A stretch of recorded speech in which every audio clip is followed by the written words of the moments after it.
At my sister's wedding, a security guard stopped me at the steps. He held up 2 photos.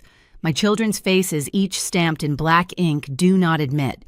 Behind him, guests laughed, champagne glasses, clinking camera flashes, catching the perfect light. My father looked away. My stepmother smiled like it was logistics, not cruelty. My 6-year-old asked Mom, "Did we do something bad?" I didn't answer. I handed over the gift envelope and turned around. They thought they'd erased me from their perfect day.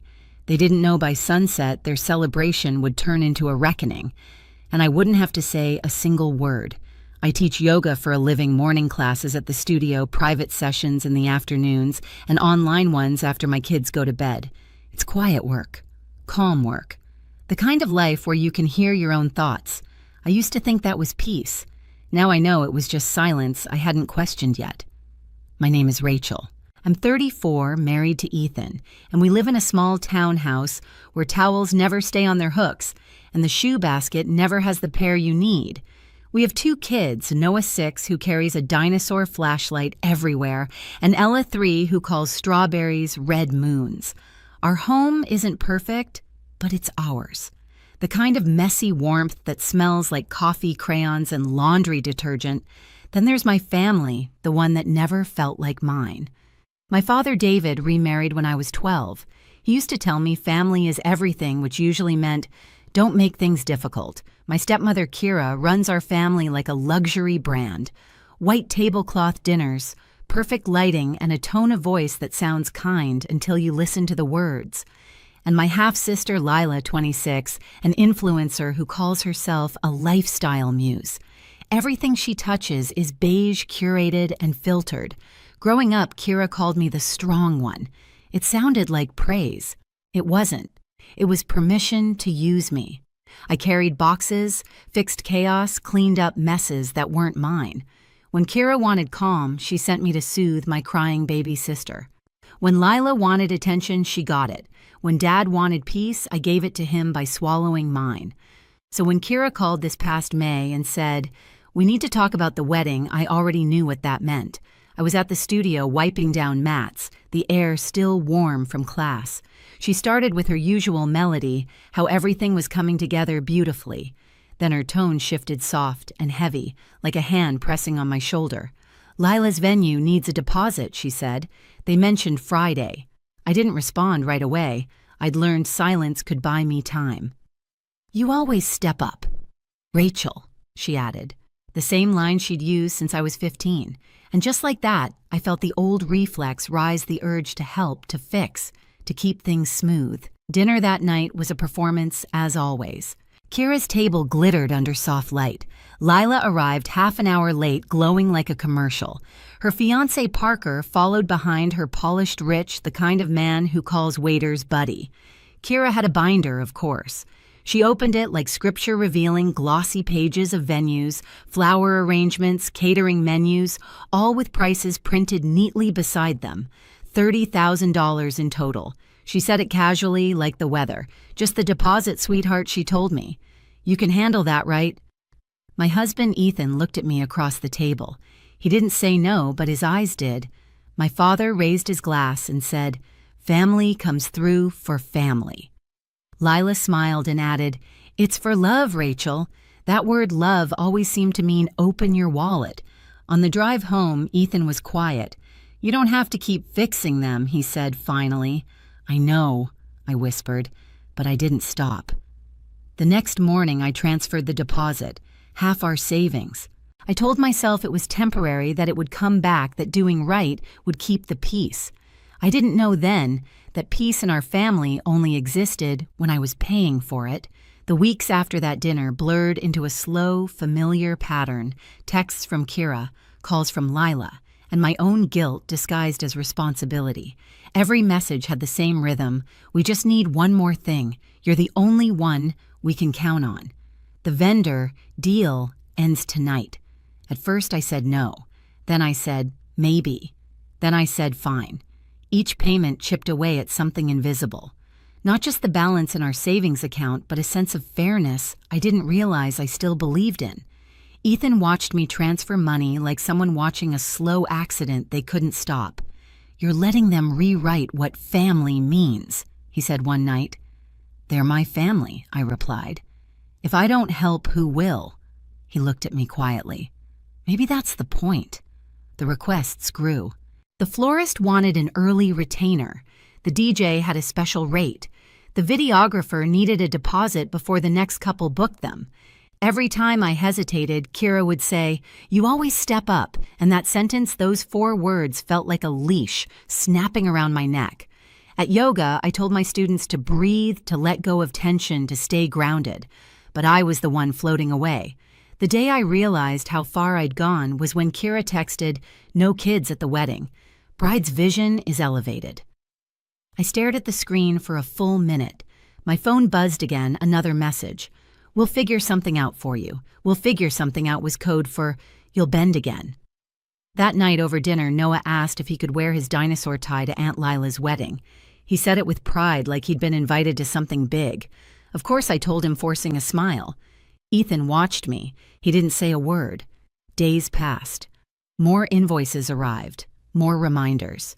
I started keeping a list on my phone. Venue deposit $12 or $800, catering $8, $750, florist $2, $200, string duo $1, $600, DJ $1, $500, content team $2, $500, 30 grand. Neat, complete. Quiet theft dressed as gratitude. Then came the rehearsal dinner. Kira texted that morning, "Adults only. Less chaos." Ethan offered to stay home with the kids, but I told him I'd be fine. I wasn't. The moment I walked in, the air changed. Everyone was smiling too much. Lila was glowing in white. My father was playing the proud parent. Kira was in full hostess mode, hugging guests she barely liked. I stood in the corner holding a glass of water like it was armor. Lila came up to me, mid-toast, her hand brushing my arm. "Rach, just so you know, the kids might not be comfortable at the venue. There's so much glass and, well, it's kind of high-end." "High-end," I repeated. She blinked. "Yeah, it's not really kid-proof." Something inside me went cold. "So you're saying my children don't belong?" "Oh, don't make it dramatic," she said, smiling for the guests nearby. "It's just the vibe." The vibe. That word her whole life. I left early. No scene, no tears. Just the long drive home with the car radio off. Ethan was waiting at the table when I walked in. "What happened?" I shook my head. "They think our kids ruin the vibe." He exhaled slow. "Then maybe it's time we ruin theirs." I didn't sleep that night. I stared at the ceiling, thinking about how peace used to mean obedience, how family had become a tax I kept paying.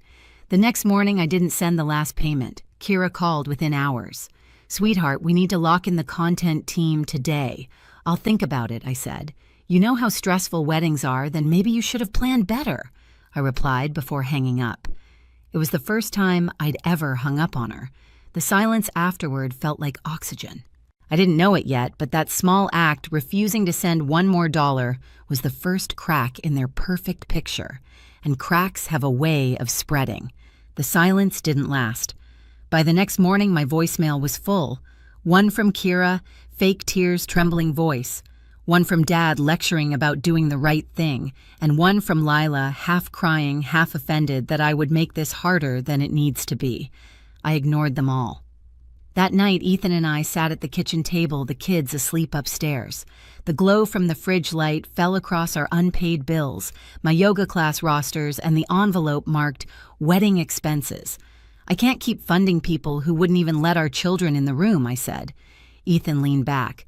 "Then stop trying to explain it. Just document everything. Make it real." So I did, line by line, each transfer, each receipt. I wasn't being petty. I was keeping proof. For years, Kira's power came from gaslighting. She'd rewrite every story until you doubted your own memory. But numbers don't lie. A few days later, my phone lit up with a message from Lila Final payment, due tomorrow. "Thank you, sis." I stared at the text, my thumb hovering over the keyboard. Then I typed back, "I've already paid more than anyone else. That's my final contribution." The typing bubbles appeared, disappeared, came back. Then, "Don't make this ugly, Rachel. We're family." Family. That word again, always used as a weapon. I put my phone down. Ethan smiled slightly. "That's the sound of a boundary. but boundaries don't stay quiet in my family. 2 days later, Kira showed up at my studio. She looked flawless, cream blazer hair, pinned tight smile, sharpened like glass. My students had just left. The room still smelled faintly of lavender spray and sweat. Rachel, she began softly like she was comforting a patient. We're all under pressure. Lila's falling apart. Your father's heart can't handle the stress. Why are you doing this to us, to you, I said. I paid for half your daughter's wedding. Her lips twitched. You're overreacting. It's just money. It's never just money, it's respect. For a moment, her mask slipped. Then she leaned closer, voice sugar sweet again. You'll regret turning your back on family. I held her gaze. No, I regret waiting this long. She left without another word. The door clicked shut, and I stood there shaking not from fear, but from release. That evening, I drafted an email to Kira, David, Lila, and Parker. Subject: wedding contributions. Breakdown and balance. I listed every expense, every date, every transfer. Then at the bottom, I wrote, as of today, total paid $29,350. You have denied entry to my children at the event I financed. I expect repayment in full. 12 months, first installment due next month. This isn't about revenge. This is about closure. I read it twice before hitting send. Ethan put his hand on my shoulder. You okay? I nodded. For the first time, yes. The next morning, my father texted, let's talk privately, sweetheart. Lila posted a story, her wedding countdown, smiling under fairy lights. They still thought I'd stay quiet. They didn't realize that silence when chosen can be the loudest sound in the room.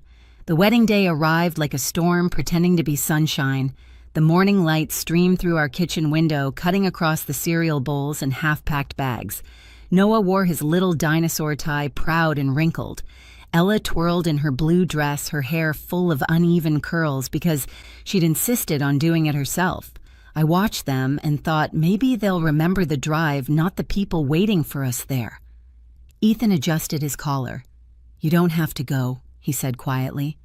I do, I told him. Just not for them. The venue was 30 minutes away, a restored barn turned into a luxury wedding site, all white walls and fairy lights and curated fields of grass. We drove in silence. The sky was perfect, the kind that photographers call cinematic. I remember thinking how cruel it was that beauty could hide so much ugliness. When we reached the top of the gravel path, the security guard stepped forward. His suit was too formal, his smile too polite. Afternoon, he said. Can I have your name, Rachel? I hesitated. And these are my children, Noah and Ella. He looked down at his clipboard, then pulled out a clear plastic sleeve. Inside were 2 color photos, Noah's school portrait, Ella with her pigtails. Across each face, bold letters read, do not admit. I felt the world tilt. Where did you get those? My voice sounded foreign, too calm. He glanced toward the entrance. Bride's request. No minors inside. Liability policy. There's no policy. I said, that's my son and daughter. He shifted uneasily. Ma'am, I don't make the rules. Behind him, I saw Kira step out of the doorway, every inch composed. Rachel, she said, like we were discussing the weather. It's not personal, it's just for the aesthetic. Candles, glassware, you understand. My father was a shadow behind her, looking anywhere but at me. And from just inside the barn, I caught a glimpse of Lila in white, perfect trembling, peeking like she was scared to smudge her own illusion. Noah tugged my hand. Mom, did we do something bad I couldn't answer? Because anything I said would have cracked my voice wide open. Maya's no, Ethan's hand brushed mine. I felt his pulse steady and angry. I handed Kira the envelope we'd prepared. Congratulations, I said. My tone was even quiet surgical. Then I turned. The gravel crunched under our shoes. The wind shifted. Behind us, laughter resumed, nervous, brittle. In the car, Noah asked if we were still going to the party. Ella hummed a song she made up about frogs. I just drove. The farther we got from that barn, the easier it was to breathe. 10 minutes later, my phone rang. Unknown number. I almost ignored it, but instinct made me swipe. Rachel, a deep voice said. This is Adam, Parker's father. I pulled over, glanced at Ethan. Yes, I just saw the list, Adam said. The one with your children's photos. My throat tightened. I didn't send it. I know, and I'm calling to tell you the wedding is off. My family won't be part of this circus. Silence. Then he added, his tone colder. They're on their way to your house to beg. Don't open the door. He hung up before I could speak. 2 hours later, the knocking started. Sharp, desperate. Rachel. It was Lila's voice, high-pitched, breaking. Please, let's talk. Behind her. I could hear Kira's controlled tone, the kind she used when she wanted the world to think she was still in charge. Be reasonable, Rachel. This can be fixed. My father's voice came last small, tired. Sweetheart, open up. Ethan met my eyes across the room. I didn't move. The knocks grew louder, then quieter, then stopped. Instead, the phone started buzzing, calls, voicemails, texts. I flipped mine face down on the counter. We made grilled cheese sandwiches. Noah dipped his in ketchup. Ella called hers cheese circles. The world felt small, again safe. At 6:14, Kira left a voicemail that began like an apology and ended like a threat. You embarrassed us, she hissed. You owe us a conversation. You owe us. At 7:03, Adam called again. I've canceled every vendor my side paid for, he said. I won't bankroll cruelty. You'll get partial refunds within 48 hours. Send me your totals. I opened my laptop. The cursor blinked on a blank email waiting. I typed out the numbers, each one like a heartbeat returning to me. Venue $12, $800. Catering, $8, $750, florist, $2, $200, strings, $1, $600, DJ, $1, $500, content team, $2, $500, total $29, $350. Then I wrote the truth. You denied entry to the event I financed by posting my children's faces under Do Not Admit. I expect repayment in full, 12 months.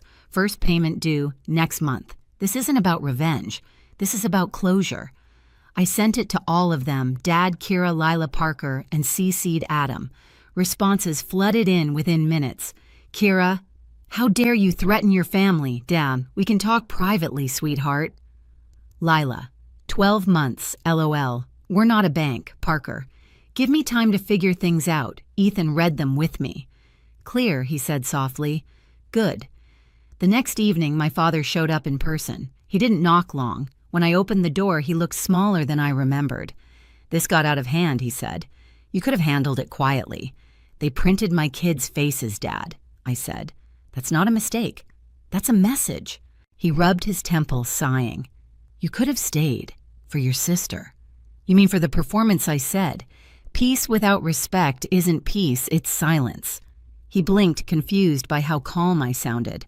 I don't recognize you, he murmured. I know, I said.